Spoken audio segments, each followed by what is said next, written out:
Hello everyone and welcome to another video of our Python snake game tutorial. So in this video we're gonna take care of the snake colliding with itself, and we're also gonna add a score. So let's start with the snake colliding with itself. So we already have a function that returns the position for a given tail, alright? And we have a function that returns the position for our snake head. So what we have to do here is go somewhere here. Alright, let's go here and add a for loop. So we're gonna loop through all the tails. So for every tail, let's call it TA in tails. Okay, so this will simply so tail will just be equal to every tail object at every step of the loop. So at step 1 it's going to be equal to the first object, at step 2 it's going to be equal to the second object, so on and so forth, until we reach the final object. So what we want to do is say TA, which is our current tail, dot get pause. Okay, we're saying TA, so our tail, dot get position.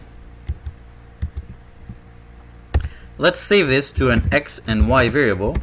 Okay, and what we have to do is simply compare this with the head's position. So tx and ty, and let's say sx comma sy, which is the snake head's position, equal shead dot get position. Okay, and then we're going to compare. We're going to say if tx is equal to sx and the tail's y is equal to the head's y. So if the tail's x is equal to this head's x and the tail's y is equal to the head's y, this means we have a collision. Alright, we have a collision, and all we have to do is simply restart the game. So what we're gonna do is snakehead dot restart and simply clear the tails list. Tails dot clear. Let's type in screen width comma screen height. Okay, so what we have to do is simply make sure that we do not consider the very first tail. Okay, because if we do, then of course the very first tail always will touch the head. So let's change the shape of the for loop for that. Let's say for I in range, and then take the length of our tails, len of tails. We can do here is say tails element with the index I dot get position, and these will be assigned tx and ty, and then say if I is not equal to 0, put a colon, and then let's space this. Alright, let's add an indent, tap the tab. So if I is not equal to 0, then you're gonna check if there's a collision, and if so, then you restart and you clear. So let's try and run it now, and hopefully it will work.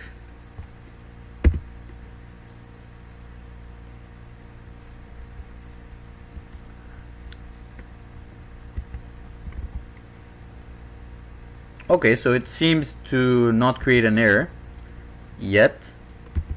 So let's make the snake long so that we can create a collision. Let's make it longer.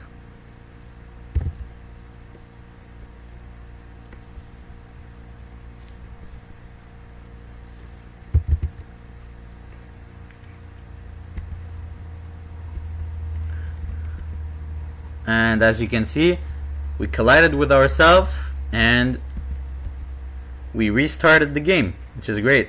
If I is not equal to 0 and I is not equal to 1, then we want to check for possible collisions. Because if I is equal to 1, this means that if we take the first index of tails, that means we only have 2 tails, right? So if we have a head plus 2 tails, that means 3 parts of the snake. And 3 part is not enough for a collision. So to avoid any problems, let's just say if I is equal to 0 and I is equal to 1, let's just skip it and not detect any collision. This way we will avoid any errors. Also, you will notice that here, whenever we're adding these objects to this list, first it tells you that there's a tail.tail object, and it gives you the location where it's stored on the computer. Alright? And I noticed that whenever this list gets a little bit too big, there is an index out of range error. So since we always have the same error, regardless of the situation, what we can do is say try, let's add an indent, alright, indent, and then go back to about the same level and type in except. Okay, and here let's just say we restart, so we run the same code. So what this does in Python is basically it's going to try this bit of code, and if there is an error, if an error occurs, then it will run the code that is under the except. This is like a lazy way of not having to figure out what the problem is. You just type in try and except, and depending on the situation, this could or could not work. Alright, so it's a great tool to use, but you shouldn't overdo it. Alright, so I ran into myself, you saw there, and we didn't have any errors, which shows that using the try except tool can be very useful sometimes, especially with Python, where you can have so many errors. But the downside with that is that you can't really control the error, you know? You don't know what's causing the error, and in some cases it can actually break the program. But in this case, it's actually a very good example of where it is a good idea to use it. So let's try and add a score indicator. So for that, we'll have to go ahead and create a font, okay? And we're gonna make it equal to pygame dot font dot sys font. All right, and then here you would technically you'd have to define the font, so like Arial or any font you have downloaded or installed on your computer, but let's just use the default font by typing in none, and the font size will set it to 30. Alright, so let's create now the text, which is going to be a string. It's going to be equal to font.render.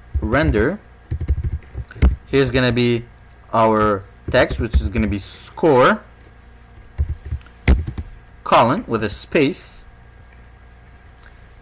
comma, let's add in a true, and then the color, which is going to be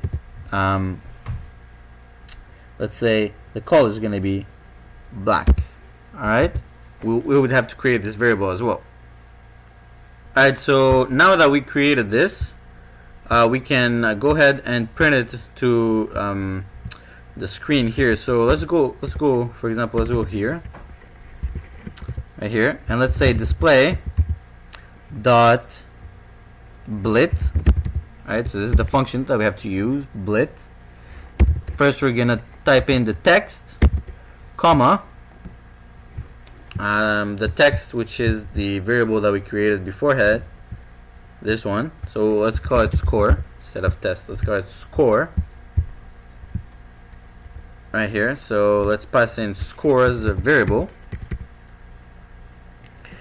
and then parentheses, we're gonna say let's print it at for x we're gonna say about 100, and same thing for the y.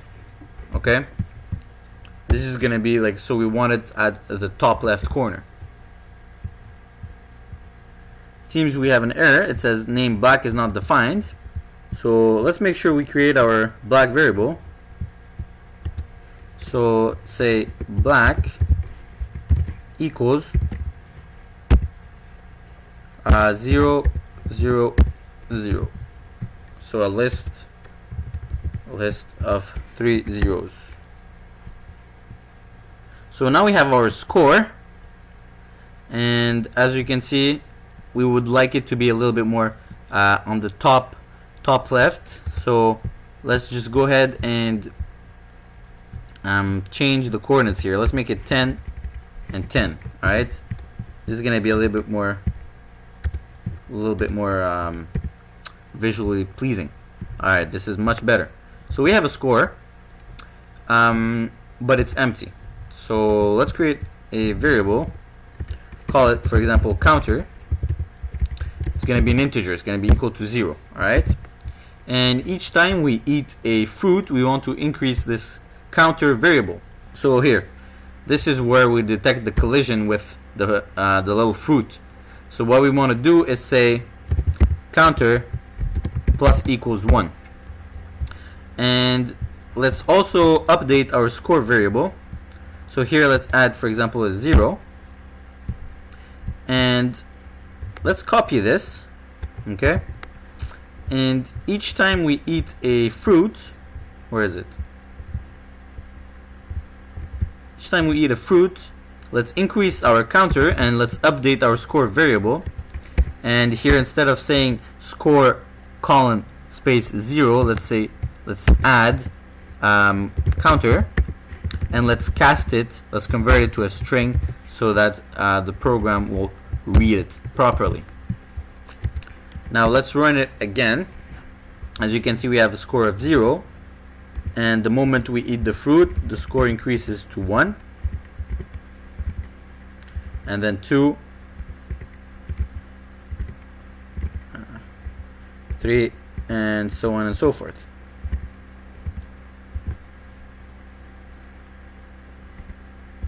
So this is great, but the only issue is when we die, the score will not reset itself to 0. So where do we handle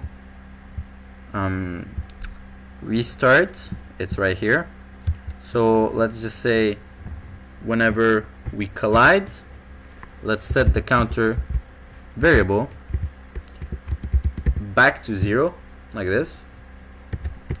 Let's set it back to 0 here whenever we collide with a wall.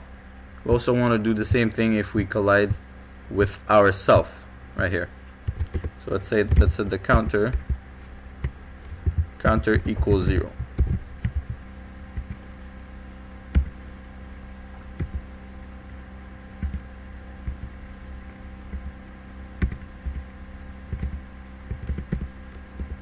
Alright guys, so that was the Snake Python tutorial for beginners. I hope you enjoyed this series. I thought it was very fun. We reviewed classes and functions, and then we played a lot with lists, and we even learned about computer display, strings, pretty much everything that that I've been teaching you throughout this tutorial series. We've been using to create this awesome Snake game. So I hope you enjoyed and found this very beneficial, and thank you very much for watching.